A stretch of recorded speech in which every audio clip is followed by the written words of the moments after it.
नमस्कार साथियों।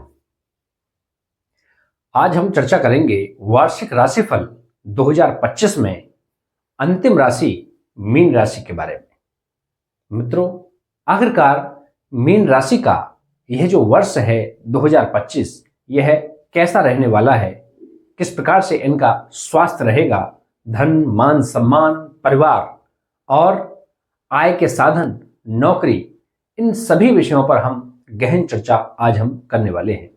मित्रों, जैसा कि पूर्ण अवगत है, मीन राशि पर भी शनि की 7.5 गतिमान है। पिछले वर्ष तक यानी कि वर्तमान 26 मार्च 2025 तक ये जो शनिदेव हैं, ये आपके प्रथम चरण में विराजमान थे। 26 मार्च 2025 के बाद यह आपके प्रखर पर यानी कि द्वितीय चरण में विराजमान होंगे। प्रथम चरण में आपने धन में यानी कि खूब खर्चे खराबे आपने देखे होंगे, यानी कि धन, दौलत, संपदा, उन सभी की हानि आपने अवश्य देखी होगी और कहीं ना कहीं रोग के लिए भी एक प्रकार से भ्रम की स्थिति आपके जीवन में बनी हुई होगी।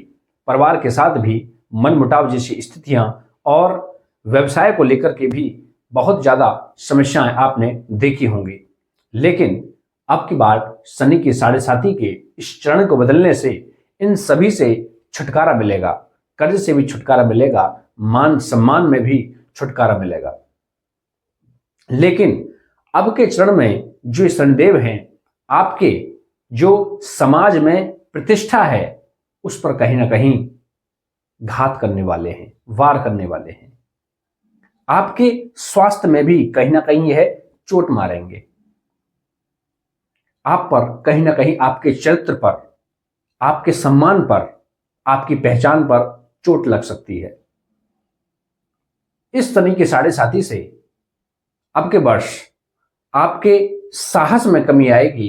आपके जो कार्य होंगे वह कहीं ना कहीं से सामाजिक उन्मूलनों से विपरीत होंगे। भाइयों के साथ भी अनबन की स्थिति इस समय रहेगी।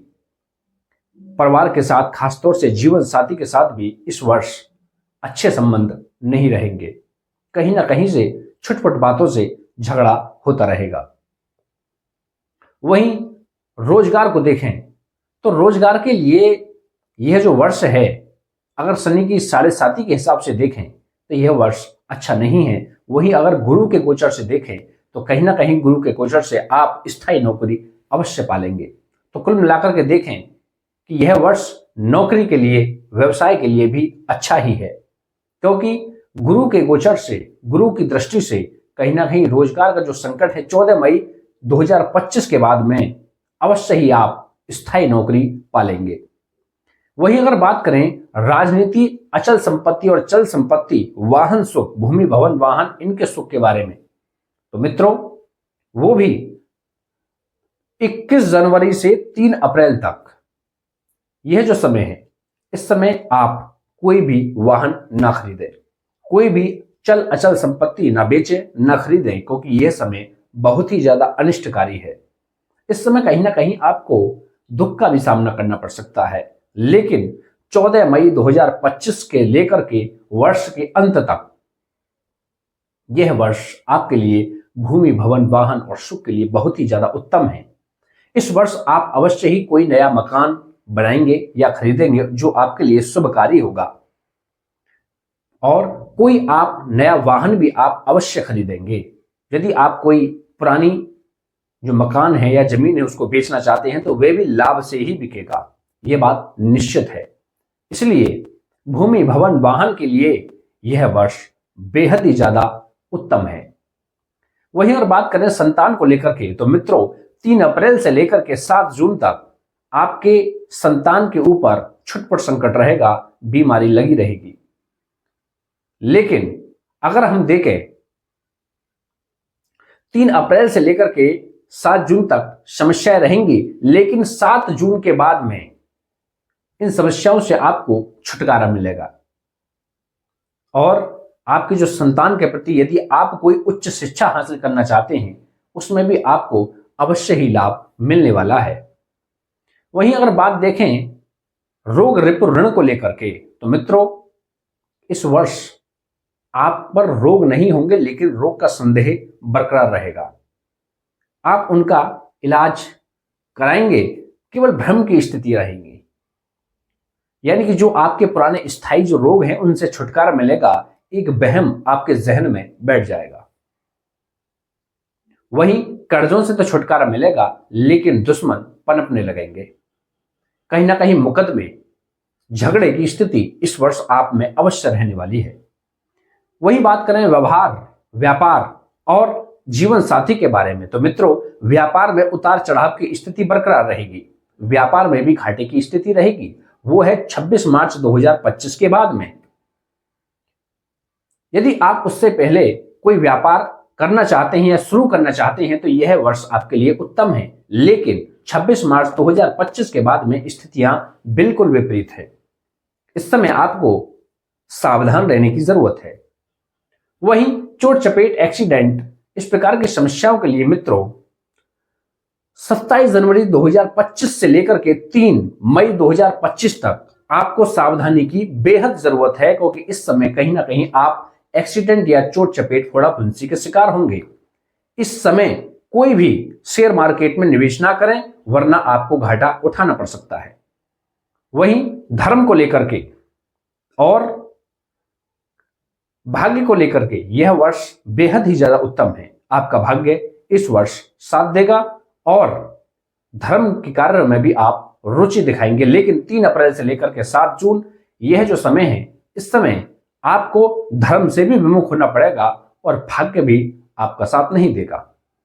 तो इसके लिए जो ये महीने हैं इनका आप विशेष ध्यान रखें, और यदि उपाय करेंगे तो यह जो महीने हैं इनमें भी आप अच्छी प्रकार से सफलता हासिल करने वाले हैं। वहीं व्यापार को लेकर, नौकरी व्यवसाय को लेकर के यदि हम भविष्यवाणी करें तो मित्रों 14 मई के बाद में आप स्थायी नौकरी अवश्य पालेंगे। उससे पूर्व आपको नौकरी के लिए, व्यवसाय के लिए भटकना पड़ेगा। हालांकि कुल मिलाकर के देखें तो इस वर्ष नौकरी के लिए, व्यवसाय के लिए, रोजगार के लिए यह जो वर्ष है यह उत्तम ही है। इस वर्ष आपको सफलता अवश्य मिलेगी, प्रमोशन में भी आपको सफलता मिलेगी। वही बात अगर हम करें लाभ को लेकर के, तो इस वर्ष आप स्वयं की कमाई से ही धनोपार्जन करेंगे। ऐसी कमाई जो चहुओं से होती है, दूसरों के द्वारा होती है, दूसरों के व्यवसाय के द्वारा होती है, वह कमाई अल्प मात्रा में होगी। आपकी स्वयं की कमाई ही आपका जीविकोपार्जन का साधन बनेगी, और इसके लिए आपको संघर्ष करना पड़ेगा। इसलिए कहीं ना कहीं छुटपुट आय के मामले में, लाभ के मामले में यह वर्ष आपके लिए अच्छा नहीं है। वहीं और बात देखें खर्चे और मानसिक अशांति, तो मित्रों कुछ इस प्रकार से अनचाहे खर्चे इस वर्ष अवश्य होंगे, इसलिए आपको सावधानी की जरूरत है।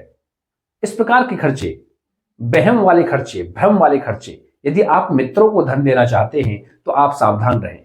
किसी ऐसे साथी को धन देना चाहते हैं, सावधान रहें, क्योंकि आपका धन फंस सकता है। आपका दिया हुआ धन वापस लौटने की कोई संभावना नहीं है, इसलिए सावधान रहें। वहीं अगर बात देखें वर्ष के शुरुआत में, तो वर्ष के शुरुआत में तो ये जो वर्ष है यह खर्चे के रूप में, मानसिक शांति के रूप में अच्छा है, लेकिन 18 मई 2025 के बाद में कहीं ना कहीं आपको घर से दूर जाना पड़ सकता है। खासतौर से विदेश जाने के भी योग हैं, लेकिन खर्चे बहुत अत्यधिक मात्रा में होंगे, इसलिए उपाय अवश्य करने चाहिए। तो मित्रों यह था वार्षिक राशिफल 2025 मीन राशि के जातकों का हाल। अब जानेंगे क्या क्या उपाय, क्योंकि वह जो महीने जिनमें संकट की स्थितियां हैं उनमें आपको क्या उपाय करना है। तो मित्रों सबसे पहले चोट चपेट और एक्सीडेंट जो 27 जनवरी से लेकर 3 मई 2025 तक है, ऐसी स्थिति में आपको करना क्या है, सफेद चंदन को लेकर के उसे किसी सफेद पत्थर पर घिसकर उसे आपको किसी बहते हुए पानी में बहाना है। ऐसा करने से कहीं ना कहीं आपको चोट चपेट, एक्सीडेंट से बिल्कुल रूप से आपको सहायता मिलेगी और इस घटना से आप अवश्य बचेंगे। वही संतान को लेकर के, तो संतान के लिए आपको नित्य सफेद पुष्प शिवलिंग पर चढ़ाने हैं, जिससे यदि आपकी संतान किसी कॉम्पिटिटिव एग्जाम में रुकी हुई है या पढ़ने की समस्या है या किसी रोग की समस्या है तो उससे आपको अवश्य ही छुटकारा मिलने वाला है। वहीं पत्नी के साथ अनबन और व्यापार में घाटे के लिए आपको श्री गणेश जी महाराज को दूर्वा एक काली घास होती है, उससे जलाभिषेक करें और उस दूर्वा को अपने पॉकेट या जेब में रखें, जिससे आपके व्यापार में और आपके पत्नी के साथ जो अनबन हो रही है उससे आपको छुटकारा मिलेगा। वही उपाय करें शनि के साढ़े साथी का। तो शनि के साढ़े साथी का वही एक विशेष उपाय है कि शुक्रवार की रात को किसी पात्र में सरसों का तेल भर के उसे आप सिरहाने रखें और शनिवार को उसे किसी दिए में भरकर शनिदेव के मंदिर या घर के पश्चिम दिशा में जलाएं, जिससे शनि की साढ़े साथी जो चरम अवस्था में रहेगी 26 मार्च 2025 से, उससे आपको सहायता मिलेगी और मान सम्मान चरित्र पर जो दाग लगने की स्थितियां थी, स्वास्थ्य में जो एक प्रकार से समस्या की स्थिति उत्पन्न होगी, उससे आपको छुटकारा मिलेगा। तो यह था वार्षिक राशिफल 2025 मीन राशि। नमस्कार।